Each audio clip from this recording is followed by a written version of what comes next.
When looking for the king of podcasts, you're at the wrong channel. Well, excuse me!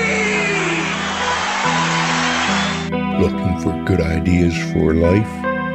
You're far from good hands. Hey, bud, what's your problem? If you think the listener is always right, you're far from the right place. Out of order! Even in the future, nothing works! Hosted by a Northeasterner by birth, but a rebel by choice. Are you threatening me? If you want a host that floats between love and madness, and we know the night is always gonna be here anyway. Thinking of you's working up my appetite. Looking forward to a little afternoon delight. then play on and listen to Crazy Train Radio. All right, guys, listen to this blues riff and B. Watch me for the changes and try and keep up, okay?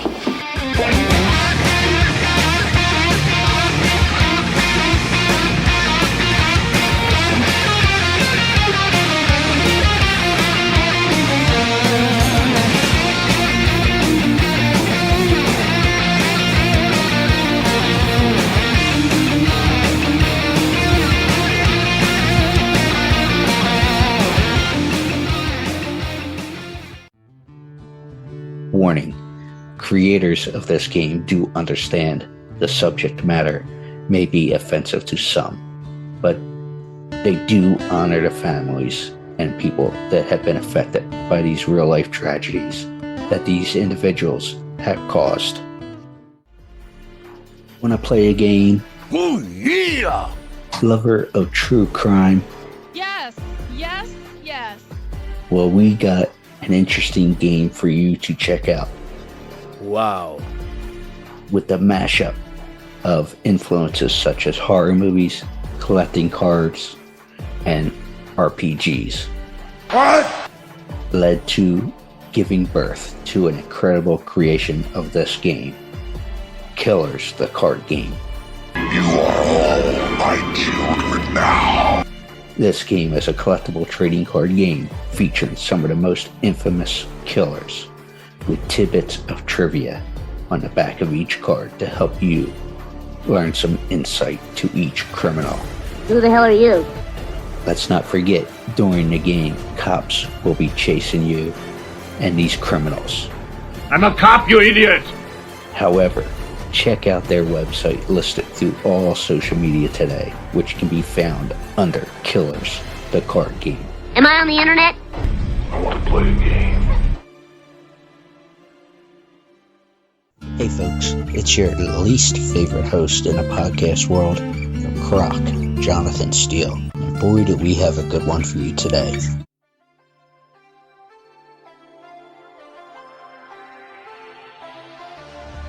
Ladies and gentlemen, boys and girls, children of all ages, including the big one in the room, I'll admit.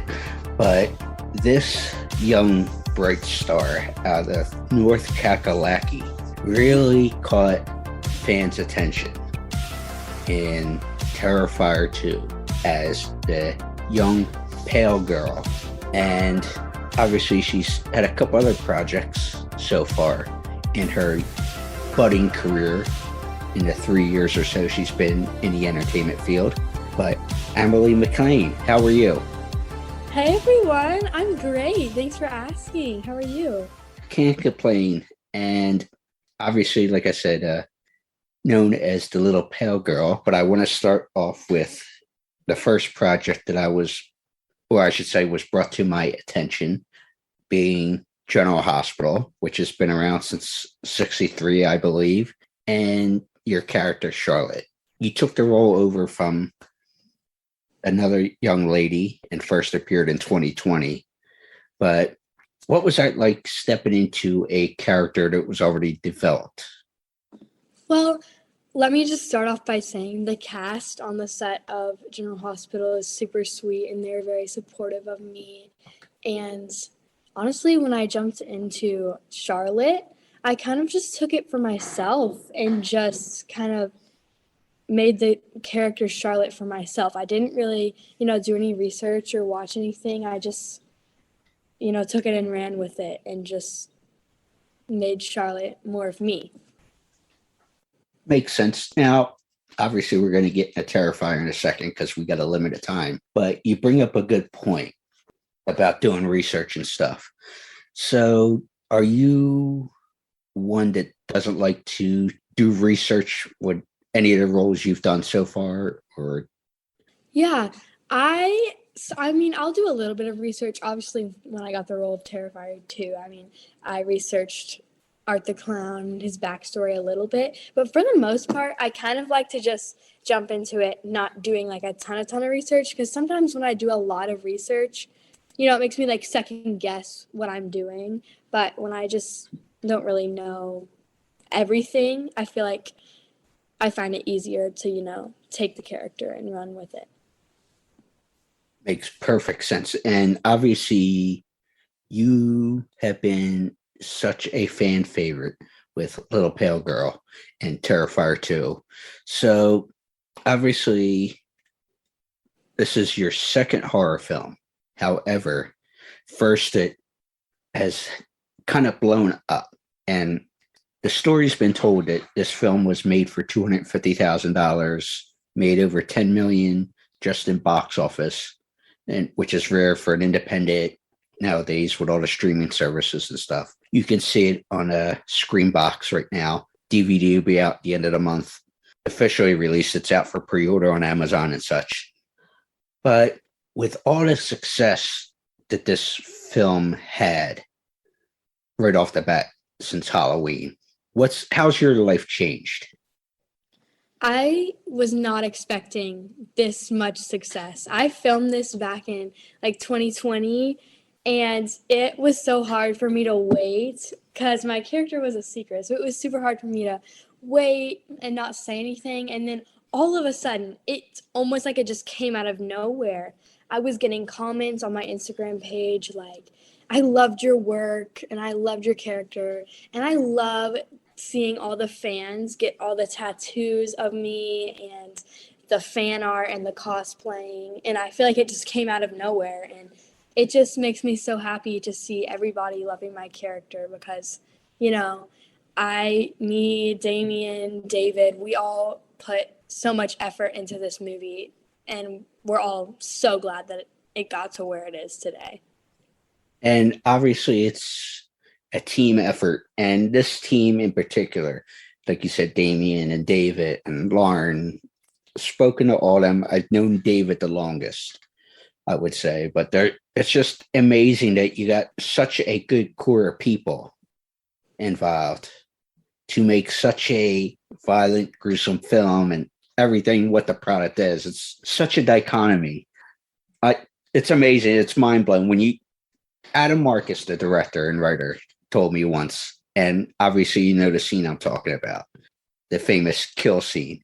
Adam told me one time, there's logic that we would use in real life, and then movie logic. And of course, that's always stuck with me. I'm like, how is this girl alive? Like, yeah, going through like all that.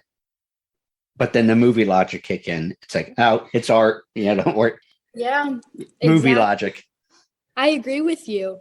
Honestly, it's so funny because all of the actors are like the opposite. Well, David's the opposite of art, and all of the girls are so sweet. And I went into this like not knowing what to expect. I was a little nervous to meet David because, he's pretty creepy as Art the Clown. But as soon as I just walked in, they were all so welcoming, which is like so crazy. Yeah. Like David's the opposite in the movie. Totally.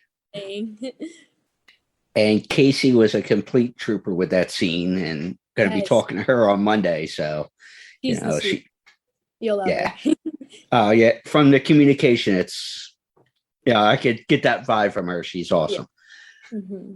But the first point, and at this point, I think most of our fan base has seen a movie, but the thing that really, your introduction was awesome.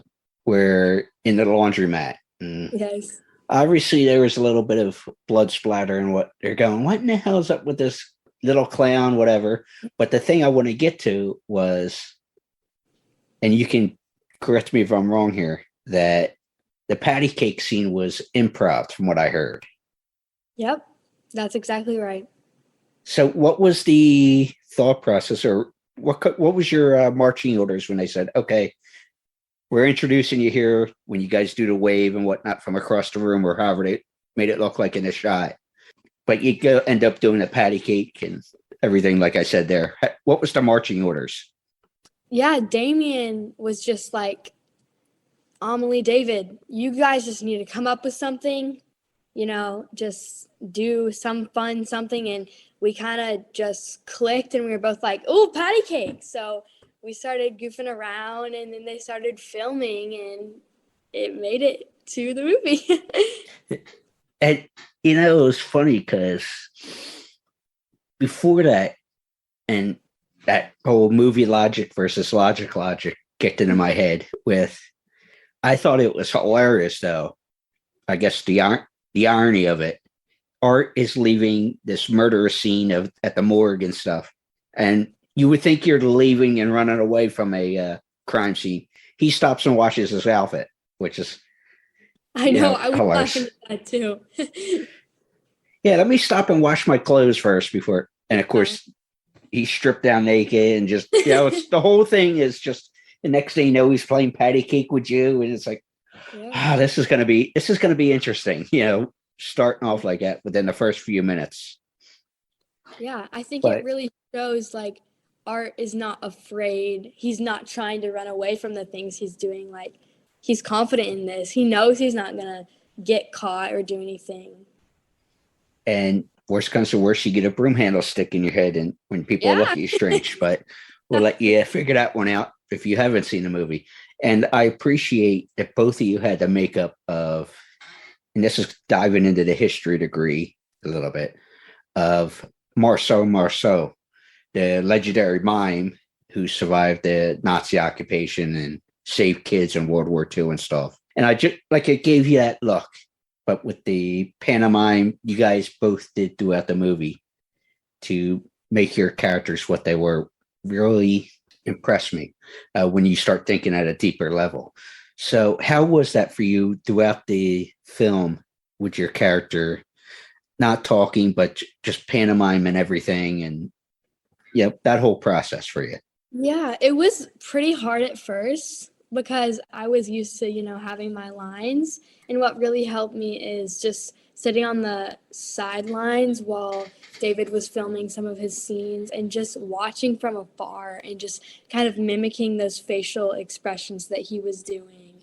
And also, Damien helped me a lot. He gave me a lot of pointers, but the really big thing was just kind of watching from the sides. And then the farther along we got into filming, the more I kind of took Little Pale Girl for myself and started adding in my own little twists to everything. Now, with the character, and obviously at this point, it's known there's going to be at least a part 3.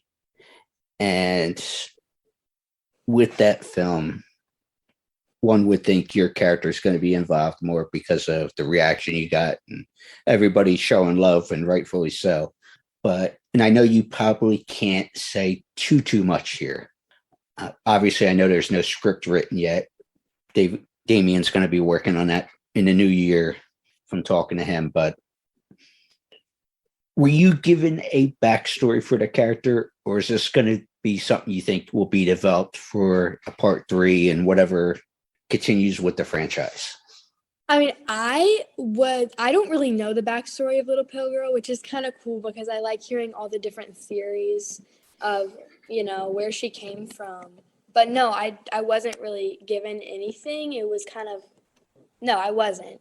And I think that would be really cool in Terrifier 3 to kind of expand on her story a little bit. And I would love to be in Terrifier 3. Definitely. Yeah, obviously. And the one theory, and it wasn't with your character at least, that I've seen kicked around online is Sienna and Jonathan possibly being Art's kids, right? Yeah, because of what you saw in the different beats of the storytelling. Obviously not being told a backstory and such. Do you think your character could be a child of Art's? Because, and the reason I say, And the reason I'm saying that is, yeah, it could be twofold because yes, it's possible, but there were times other people didn't see you. Like I said, in the laundromat, the guy who was in there didn't see you playing patty cake. It was just David doing it. But yet Jonathan and Sienna saw you as the story went on. So Exactly. I think Jonathan, Sienna, Art, and me are all related somehow because, like you said, there's got to be something to do with that because nobody else saw me. Like in the nightclub scene, Sienna saw me and just started freaking out, but everyone else is like, what's going on? So there's definitely something to do with that in that range because the only people that can see me are, like I said, them. yeah, so there's got to be, I would think there would be more story development in 3 Yep. and possibly 4. I know Damien said he don't want to go past 4 and beat shit over the head. Excuse me for saying that. But, he said, but you don't know. We'll see where things go. Right now we'll be focused on part 3. But Exactly. probably the biggest issue, or I shouldn't say an issue because it's a good issue to have, is, and I'm sure you talked about it in some of the other interviews I've heard you talk about this, was the makeup process. So how long were you getting made up and also being stripped down of the makeup too? Because it's not like, okay, Emil, you're done for the day. Hit the showers. You got to go you got to go get the makeup and the hair. You have to strip down. It's not like, okay, I'm hitting the shower in my trailer and I'm off to go home or go to school or, you know what I'm saying? It's not like I'm just gone. Yeah, that a lot of people surprisingly they don't think about the process of getting all of it off. I mean, they like you said, they just think I'm done. But the process getting it on was about 3 hours and taking it off was about 2.5. And I mean, we had to tease my hair up. We used all this oil in my hair to make it all like look all oily. And I had to wear sclera contacts, which are not like normal contacts. They cover like your whole entire eye. And that was a pain to get in sometimes. Sometimes they would go in like that, and other times it would take a while. And I couldn't see in some of them, so I had to get like guided around, and the dentures, the makeup. It was kind of cool. I mean, there's a little tiny Easter eggs and little tiny things with my character. Like you wouldn't tell immediately that I have like a lot of hair on my arm and like teeth on my nails. In some of the scenes, Damien put like fake teeth on my nails. So if you look closely, you can see all these different little tiny things that you wouldn't really notice right away. So it was definitely like there was a lot of things that had to be done that you wouldn't really think about, which kind of was why it took such a long time. Yeah, there's the little minute details. Yep. And like I said, David's a friend of the show. I also think of guys like Robert Englund who have a lot of prosthetic, makeup that's such a process too. But 2 more questions. One being, and I got to ask, I was speaking with your mom to set this up. Is mom actually in close proximity? Because my question's for her actually. Yeah. My question's actually, hi, Jennifer, correct? Yes. All right. My question is for you, because obviously, and folks, I was speaking with Jennifer to set this interview up, but obviously I heard her in other interviews and such talking about you were helping with the process of getting the role and seeing the script and all like it. And obviously this movie is, you know what I mean? Like when you think about the gore and just everything ramped up on steroids, as I told Damien. But as a mom, what was this like for you to see her in this role? But it's one thing to see things on a script, but then to see what the finished product was. Where's your head at this with everything? Well, she has never seen a horror movie except for Terrifier 2.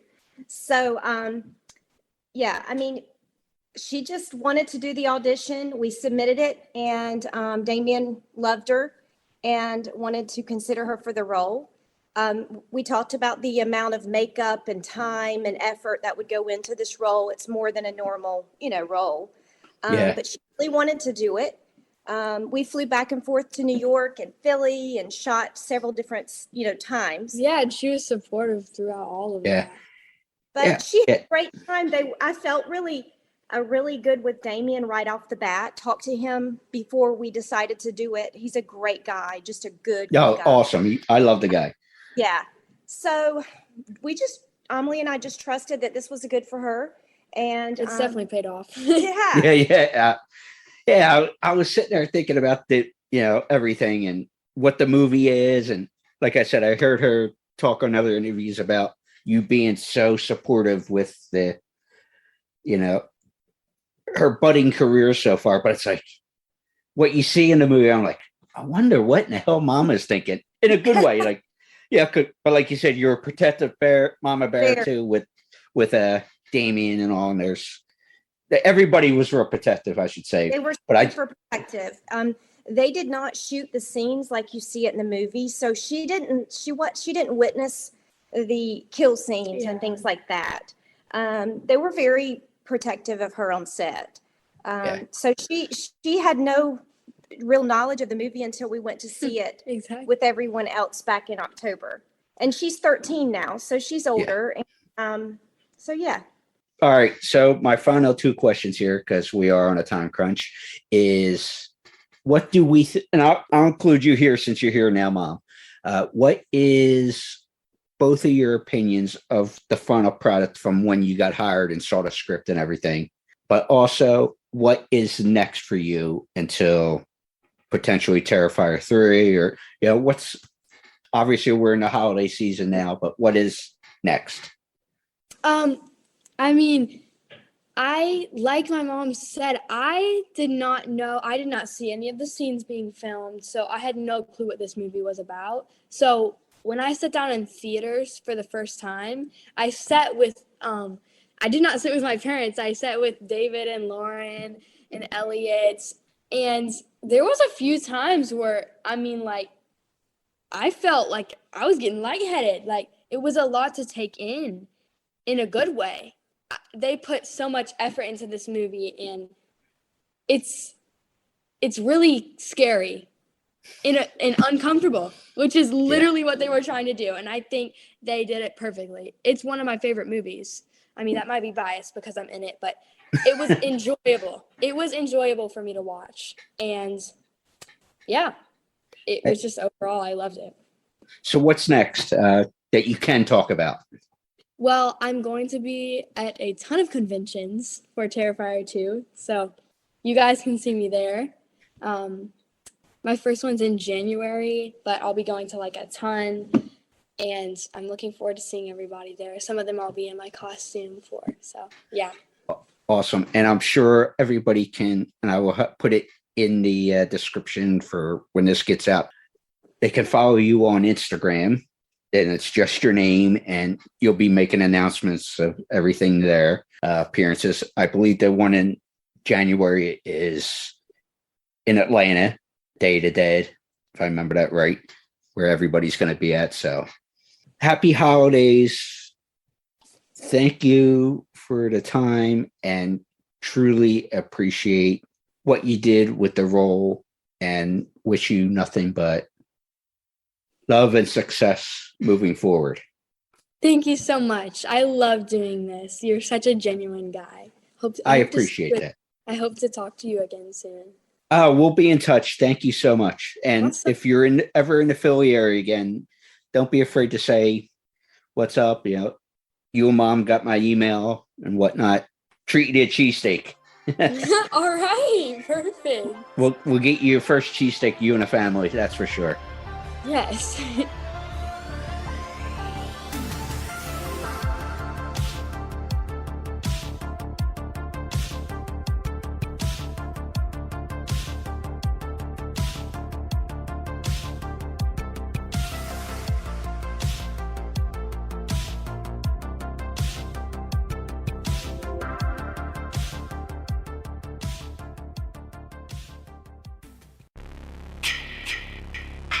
Hey there, Friday fans. We know how much you enjoy the movies. Enjoy grabbing your Friday merchandise. and interacting with the Friday family, whether it be at conventions or during our particular watch-alongs. Well, when you're looking to get yourself masks, why not check out our friends over at Camp Blood Customs out of New York State and order your specific custom mask from any of the films. All orders are made specifically. Your needs and wants are. Make sure you find Camp Blood Customs on Facebook, Instagram, and all over social media and order yours today.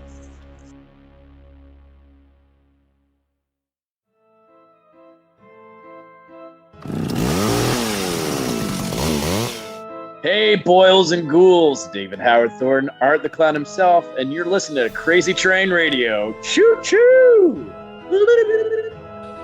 Yeah, yeah!